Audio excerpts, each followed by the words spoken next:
Good afternoon to all of you. Last lecture discussed the last lectures discuss the tools of financial statement analysis, and today's lecture discuss about the advantage of analysis of financial statement. So the first one is the knowing the exact positions. So the advantage of analysis of financial statement. Advantage. Today's lecture discuss about the analysis of advantage of analysis. Advantage. Advantage. Advantage of analysis. Analysis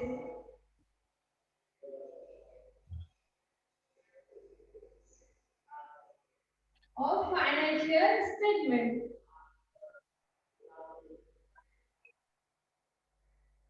Financial statement of financial statement. So the first one is knowing the exact positions. Knowing the exact positions.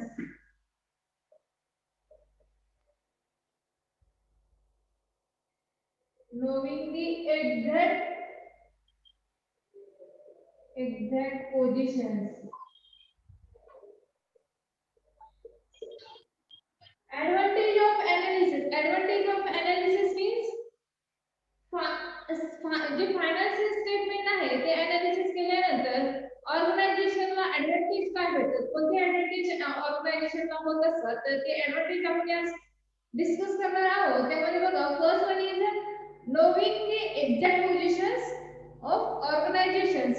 तर जे financial statement analysis केल्यानंतर जे ऑर्गनायझेशनची positions आहे ती काय होते, exact positions माहिती होते कुणाला, मॅनेजमेंटला, की ऑर्गनायझेशनची जी रिअल कंडिशन मध्ये एक्झॅक्ट पोझिशन्स काय आहे ती माहित होते. Everybody who is interested in knowing the exact financial positions of the organizations in benefited by this analysis, and interested party gets the information about the exact facts and figures of the organizations by analyzing the financial statement by various methods, theoretical, statistical.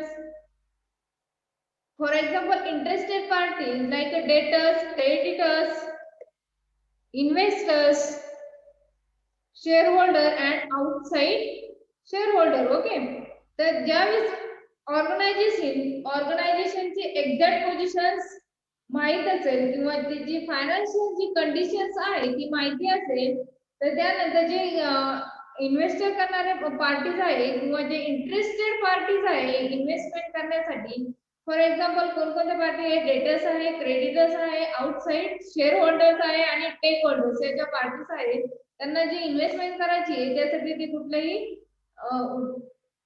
कुठलेही risk घेत नाही किंवा कुठलेही tension त्यांना राहत नाही. त्यांना त्या ऑर्गनायझेशनची एक्झॅक्ट पोझिशन्स काय आहे ती माहित असते. Okay, next point, decisions making. Point second, decisions making.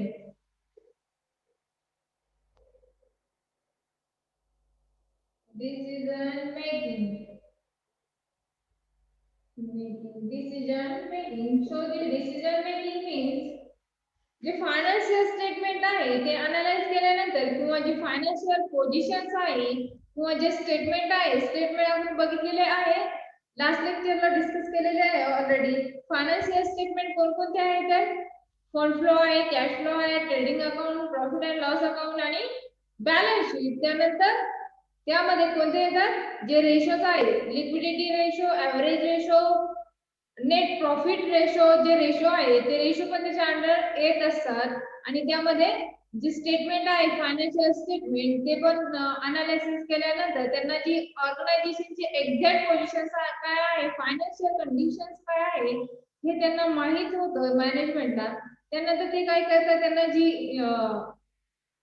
Decision making किंवा जे डिसिजन्स घ्यायचे ते डिसिजन ते योग्य पद्धतीने घेऊ शकतात किंवा ते ज्या फायनान्शियल कंडिशन नुसार डिसिजन्स घेऊ शकतात. त्यामध्ये त्यांनी काय सांगितलं, every interested party is in a position to assess the exist financial conditions of the organisation.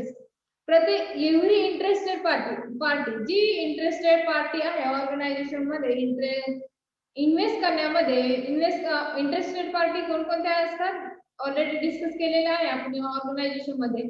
Debtors, creditors, outside share holder, stake holder ह्या पार्टीज आहेत. त्यांना ती काय एक्झॅक्ट पोझिशन्स कंपनीचे त्या फायनान्शियल स्टेटमेंट अनालिसिस केल्यानंतर त्यांना कंपनीची जी एक्झॅक्ट पोझिशन्स आहे ती माहित होते आणि त्यानंतर ते काय करतात, इंटरेस्ट जे इन्व्हेस्टमेंट करायचे आहे ते त्यामध्ये ते काय होतात, इंटरेस्टेड होतात किंवा त्यांना ती पोझिशन एक्झॅक्ट पोझिशन माहित झाल्यानंतर ते काय करतात, इन्व्हेस्टमेंट करत असतात. reliable method. This such as analysis ultimately help that party in taking various type of decisions such as investment, sales, purchase. तर त्यांना ही पोझिशन्स ऑर्गनायझेशनची जी कंडिशन्स आहे कंडिशन माहीत झाल्यानंतर ते काय करतात, एक्झॅक्ट पोझिशन्स किंवा एक्झॅक्ट डिसिजन्स आहे, डिसिजन कशा परचेस रिलेटेड असतील, इन्व्हेस्टमेंट रिलेटेड असतील किंवा सेल्स रिलेटेड जे डिसिजन्स आहेत ते काय करतात, योग्य पद्धतीने घेत असतात. Okay, next point forecasting. Shoghi third one forecasting.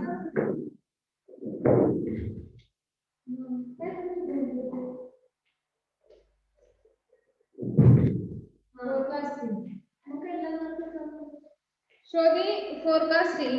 After analysis the financial statement, जे फायनान्शियल स्टेटमेंट आहे ते अनालिसिस केल्यानंतर ते काय करत असतात, ते अनालिसिस केल्यानंतर त्यांना जी ऑर्गनायझेशनची जी कंडिशन्स आहे, फ्युचर्स कंडिशन, त्यामध्ये काय करत असतात, फोरकास्टिंग. त्यामध्ये बघा, after analysis the financial statements, one is in positions to forecast whether it would be profitable or not to invest in or to deal with the organizations. तर जे statement analysis केल्यानंतर ते काय करतात, स्टेटमेंट अनालिसिस केल्यानंतर जी positions आहे forecasting whether it would be profitable or not to invest. ऑर्गनायझेशनची जी कंडिशन्स आहे ती प्रॉफिटेबल आहे की नाही ते बघून ते काय करत असतात, invest in or to deal with the organisation. त्यामध्ये इन्व्हेस्ट करायचं आहे किंवा नाही करायचं आहे त्यावरून ते काय करत असतात, डिसिजन्स घेत असतात. Various tools and techniques are used for the interpretations of financial statement. Financial statement मध्ये वेरियस टाइपचे यूज आणि टेक्निक यूज केलेले असतात. त्यामध्ये one of the important technique used for this purpose a ratio analysis. Ratio analysis हे काय आहे, technique आहे फायनान्शियल स्टेटमेंटचं किंवा फायनान्शियलचं काय आहे, फायनान्शियल मॅनेजमेंटचं टेक्निक काय आहे, रेशो अनालिसिस ही एक various type of technique aspect or this technique are discussed below in this. ह्या रेशो रिलेटेड आपण काय करणार आहोत त्या चॅप्टर मध्ये डिस्कस करणार आहोत. So the next one is the schedule of 6 of Companies Act. Companies Act 1956. So corporate financial statement. Corporate financial statement हे एक काय आहे, तर स्टेटमेंट आहे corporate financial statement. So the next point corporate financial statement.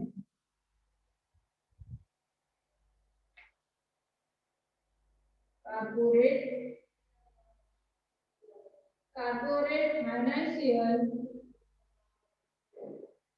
statement. Corporate financial statement. So we discuss about the corporate financial statement. त्यामध्ये बघा त्यांनी काय सांगितलं, कॉर्पोरेट फायनान्शियल स्टेटमेंट मध्ये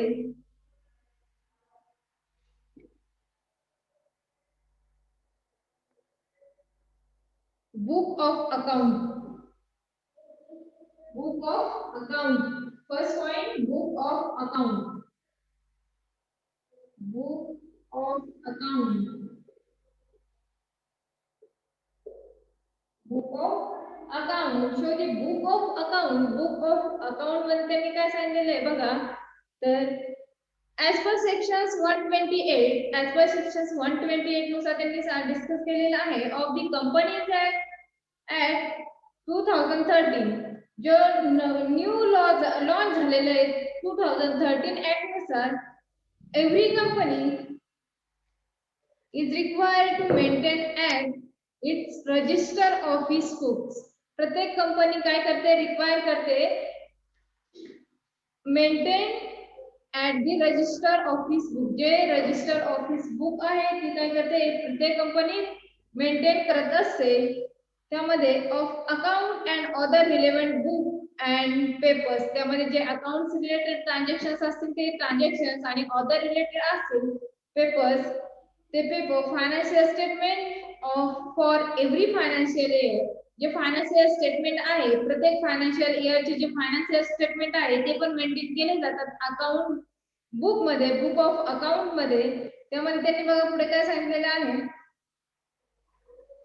which give a true and fair त्या account मध्ये पर ऑर्गनायझेशनचे जे फायनान्शियल स्टेटमेंट रेकॉर्ड आहेत ते मेंटेन केल्यानंतर त्यांना त्या रेकॉर्ड मध्ये ट्रू अँड फेअर व्ह्यू जे ट्रू आणि फेअर जे ट्रान्झॅक्शन असतात ते त्यांना लास्ट अॅन्युअल रिपोर्टच्या वेळेस कळतात the state of affairs of the company including that of its branch of office त्यामध्ये कोणकोणते अफेअर्स आहेत किंवा त्यामध्ये कोणकोणत्या ब्रांच इन्क्लूड आहे कोणकोणते ऑफिस इन्क्लूड आहे ते सगळं बुक ऑफ अकाउंट मध्ये मेंटेन केले जातात रेकॉर्ड केले जातात as per sections 2-3 as per sections 2-3 नुसार the books of accounting includes record maintained with respect to त्यामध्ये कोणकोणते रेकॉर्ड मेंटेन केले जातात बघा all sum of money received and expenditures by the company and the matters in respect of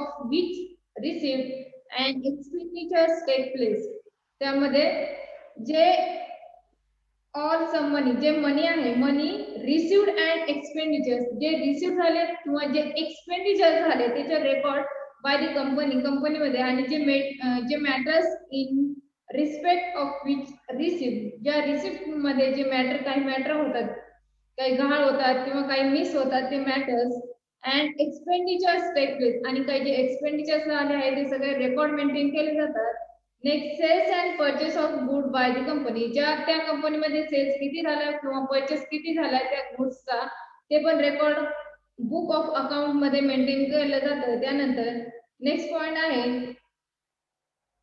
the asset and liability of the company asset कंपनीमध्ये all asset किती आहे आणि liabilities किती आहे हे पण रेकॉर्ड बुक ऑफ अकाउंट मध्ये maintain केलं जातं त्यानंतर next point the item of cost as may be prescribed under sections 148 under in the case of company which belong to any class of companies specific under these sections बघा त्यामध्ये कोणकोणते sections belong करतात financial statement मध्ये ते sections 129 first of the act require every company to prepare its financial statement 120 sections 129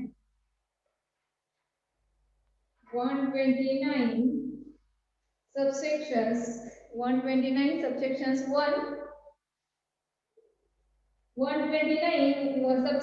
1 of the act require every company हा act प्रत्येक कंपनीने require केलेला आहे त्यामध्ये to prepare its financial statement 129 sections 129 1 मध्ये कोणते फायनान्शियल स्टेटमेंट काय केलेले आहे प्रिपेअर केलेले आहे next point and end of financial year so as to give a true and fair view of the state of affair of the companies such statement prepared shall company comply with the accounting standard notified under sections 132 sections 133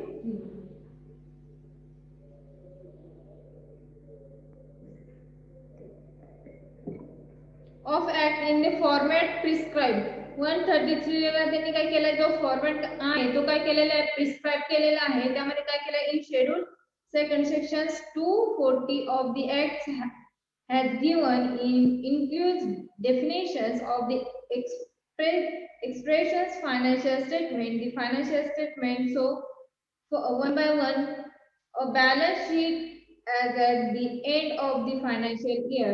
End of the financial yearचं balance sheet हे record maintain करावं लागतं book of accounting मध्ये. Next one, profit and loss account statement. Profit and loss statement, जे profit and loss statement आहे ते पण त्यांना maintain करावं लागतं. Next point, cash flow statement for the financial year. Financial year जे कॅश फ्लो स्टेटमेंट आहे ते पण मेन्शन करावं लागतं. Next, statement of change in equity if applicable in.